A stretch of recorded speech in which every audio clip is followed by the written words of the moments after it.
কই গো, আমাদের ছেলেটা এবার পড়তে বসেছে নাকি এখনো মোবাইল টিপে যাচ্ছে? আমারও ওর বিশ্বাস নেই, আমি যাই নিজেই গিয়ে একবার দেখে আসি।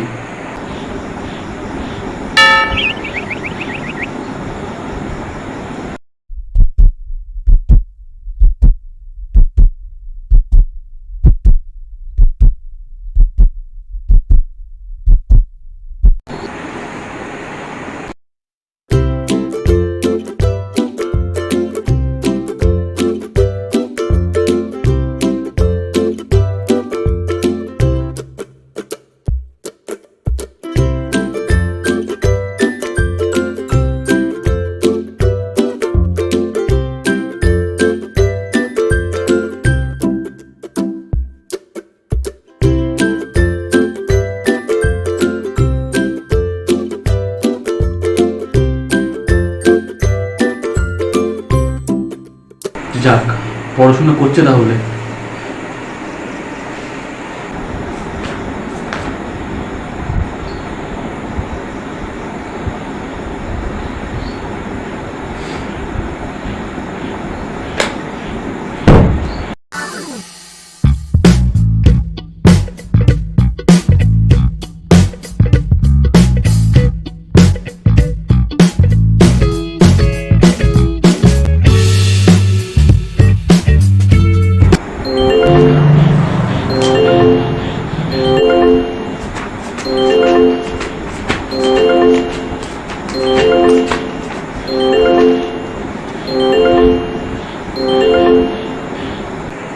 কি করছিলিস?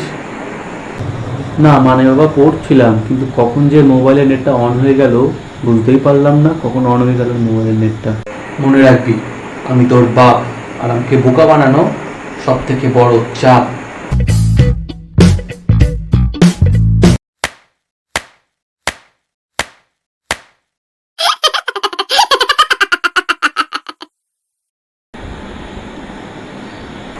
ওই শোন, আজ বাড়িতে কিছু লোক আসবে, তুই যা তো পাশের দোকান থেকে ভালো ভালো মিষ্টি নিয়ে আয় তো। আরে বাবা, আজকালকার দিনে কে এত কাজ করে? এখন ডিজিটাল যুগ, ডিজিটাল। আমি একটা কাজ করছি, আমি তোমার মিষ্টিটা অনলাইন অর্ডার করে দিচ্ছি। হ্যাঁ না, তোকে যখন আমি একবার বলেছি দোকান থেকে মিষ্টি আনতে, তখন তুই দোকান থেকেই মিষ্টি আনবি। জানি না অনলাইনে অর্ডার করলে কবেকার কোন বাসি মিষ্টি দেবে। না বাবা, ওরা ভালো মিষ্টিই দেবে। তুই এত তর্ক করিস কারণে, তোর কি ধারণা ছেলেরা কি বাবাদের থেকে বেশি জানে? না মানে, না মানে আবার কি? সবসময় একটা কথা মাথায় রাখবি, বাবারা ছেলেদের থেকে বেশি জানে এবং বেশি বুদ্ধিমান হয়। যাকে মিষ্টি নিয়ে আয়। তাই নাকি? আচ্ছা বলো তো, বিশ্বকবি কে? কে আবার? রবীন্দ্রনাথ ঠাকুর। কেন রবীন্দ্রনাথ ঠাকুর? কেন রবীন্দ্রনাথ ঠাকুরের বাবা কেন বিশ্বকবি হয়নি?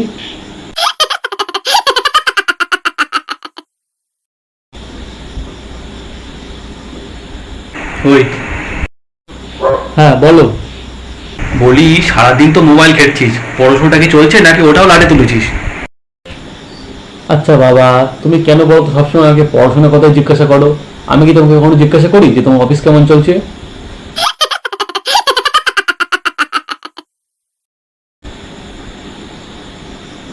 কিরে বলো। আজ না তোর রেজাল্ট বেরিয়েছে, তা তোর রেজাল্ট কেমন হলো? বাবা জানো, পাশের বাড়ি রাম কাপুর মেয়ে ফেল করেছে। হ্যাঁ, তো তোর রেজাল্ট কেমন হলো সেটা তো বল। বাবা জানো, পাশের পাড়ার পুলিশ কাকুর ছেলেও ফেল করেছে। হ্যাঁ, তো তোর রেজাল্ট কেমন হলো সেটা তো বল। বাবা জানো, শর্মিলা আন্টির মেয়েও ফেল করেছে এবার। অন্য লোকের কথা বাদ দে, তোর রেজাল্ট কেমন হয়েছে সেটা বল। ধুর, এত লোকের ছেলে মেয়ে ফেল করেছে, তা তুমি কোন হোম মিনিস্টার যে তোমার ছেলে পাস করবে?